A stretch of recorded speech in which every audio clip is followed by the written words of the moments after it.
Больш за 100 гадоў таму нарадзілася беларуская оперная спявачка Барбара Вершбаловіч. Яна будавала кар'еру ў Беларусі і толькі ў 40 гадоў змагла скончыць кансерваторыю. Падчас другой сусветнай вайны з'ехала спачатку ў Германію, а потым у ЗША. Ад выдачы савецкім чэкістам яе выратаваў выпадак – ліст у часопіс у гады вайны.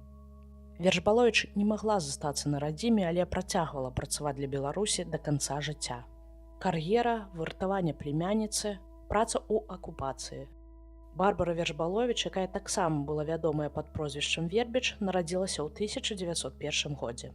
У сям'і Вершбаловічаў было 5 дзяцей. Па ўспамінах яе пляменніцы Галіны Руднік ва ўсіх членаў сям'і таксама былі добрыя галасы. Старэйшая сястра Барбары асела ў Маскве, брат Александр знік пасля Першай сусветнай вайны. З братам Барбара ўсё ж знайшлася. Ужо пасля пачатку Другой сусветнай яна сустрэла ў Мінску пісьменніка, які жыў у Рызі і выдаваў часопіс. Ён прапанаваў даць аб'яву ў часопісе, а праз год прыйшоў ліст. Брат знайшоўся, працаваў адвакатам у Беластоку. Гэта важная навіна пазней згуляе вырашальную ролю ў жыцці Барбары. У 1933 годзе Вершбаловіч скончыла беларускі музычны тэхнікум. У яго яна не магла трапіць дастаткова доўга, яе туды не бралі, бо ў Барбары не было працоўнага стажу. Яна ўладкавалася на працу, але пасля ў тэхнікум не бралі ўжо з-за ўзросту. Нейкім чынам Барбара змагла знізіць сабе ўзрост і толькі пасля яе ўзялі. У часы вялікага тэрору яна скончыла беларускую кансерваторыю, калі ёй ужо было 40 гадоў. Напрыканцы 1930-х стала салісткай дзяржаўнага тэатра оперы і балета. Артыстка выступала ў класічных операх, а таксама стварала новыя вобразы ў нацыянальных спектаклях. У Міхасі падгорным Яўгена Цікоцкага яна выканала ролю маткі, а ў кветцы шчасця Алексея Туранкова была ведьмай. Разам з развіццём пеўчай кар'еры Барбара выратавала сваю пляменніцу Галіну, з якой пасля доўгія гады працавала разам. У 1938 годзе 8гадовая Галіна Руднік у дзявоцтве Гончарэнка, якую мы згадвалі крыху раней, страціла бацькоў за сталінскіх рэпрэсій. Яе павінны былі аддаць у прытулак, але ад сіроцтва выратавала цётка Барбара Вершбаловіч. Оперная спявачка вывезла Галіну з Бабруйска ў Мінск. Ім удваім жыць было дастаткова цяжка, бо Вершбаловіч яшчэ вучылася ў кансерваторыі, і таму ёй прыходзілася знаходзіць дадатковы заробак, каб пражыць. У 1940 годзе Барбара Вершбаловіч зацікавіліся чэкісты. Вершбаловіч сябравала з кампазітарам Шчагловым, які ездзіў у заходнюю Беларусь, калі тая была тэрыторыяй Польшчы. Яе выклікалі на допыты некалькі разоў. Чэкісты цікавіліся, што Шчаглоў расказваў пра візіты ў Польшчу. Вершбаловіч нічога не расказвала, а апошні допыт быў прызначаны на 22 чэрвеня 1941 года, дзень, калі нацысты ўварваліся ў СССР. У 1941 годзе нацысты захапілі Мінск, а Барбара засталася жыць і працаваць у беларускай сталіцы. У працы ў тэатры ёй дапамагала пляменніца Галіна. Разам яны ўпісвалі ў оперы, перапісаны на беларускую мову, вершаваныя тэксты Яўгенія Анегіна, Пікавай дамы, Кармен. Пераклады на беларускую рабіла паэтка Наталля Арсеньева. Эміграцыя, $5 ў кішэні і акардэон. У 1944 годзе, калі пачалася аперацыя па вызваленні Беларусі, Вершбаловіч з'ехала ў Германію. Удзельнікам беларусізацыі, якую дазволілі праводзіць нацысцкія ўлады падчас акупацыі, пагражала пакаранне пры прыходзе савецкіх войскаў. Значная частка культурных дзеячоў, у тым ліку Вершбаловіч разам з пляменніцай вырашылі ехаць на захад. Вось як гэта ўспамінае Галіна Руднік. Цётка працавала ў тэатры. Ага, калі працавала ў тэатры, дакажы пасля, што ты не для немцаў спявала, нават калі нямецкую не ведала. Трэба было працаваць, яна нічога іншага не ўмела.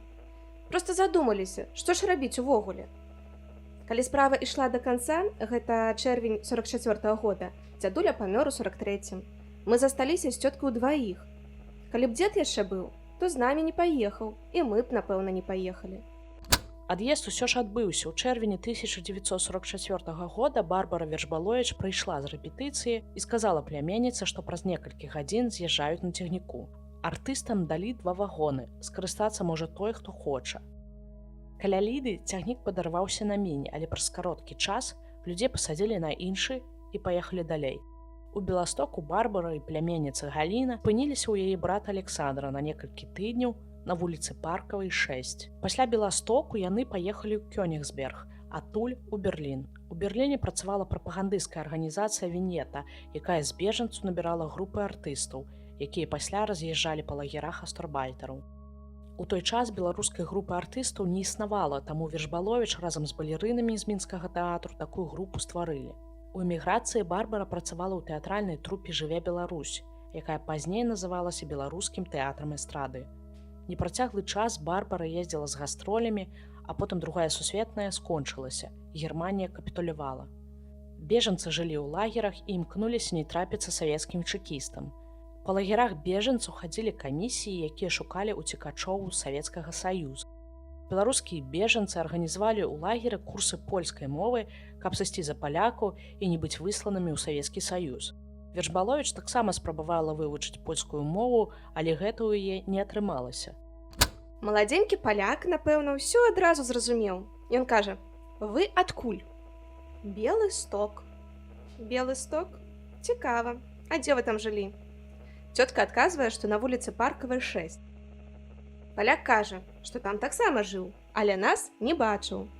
Цётка кажа, што дакладна ведае, дзе вуліца Паркавая і што там чырвоны каменны дом. Высветлілася, што гэты малады хлопец быў кватарантам у майго дзядзькі да вайны. Ён усё зразумеў, падпісаў. Гэта была апошняя камісія. Успамінала пазней Галіна Руднік. У 1950 годзе Барбара і Галіна з'язджаюць у ЗША. З карабля ў Амерыцы яны выходзяць з $5 ў кішэні, беларускімі нацыянальнымі строямі і акардэонам. Вершбаловіч працягвае выступаць як канцэртная спявачка, яна стала адной з актывістак і кіраўнікоў беларускага жаночага руху ў Паўночнай Амерыцы. У 1953 годзе пляменніца Галіна атрымала дыплом амерыканскага каледжа, ёй прапанавалі працу ў нядаўна створаным радыё «Свабодзе». Раней яно называлася «Вызваленнем». Там жа пачала працаваць і Барбара. У 1954 годзе яны разам пераехалі ў Мюнхен. У Германіі Вершбаловіч працавала ў беларускай рэдакцыі радыё «Свабоды». Барбара Вершбаловіч памерла 8 студзеня 1967 года ва ўзросце 65 гадоў.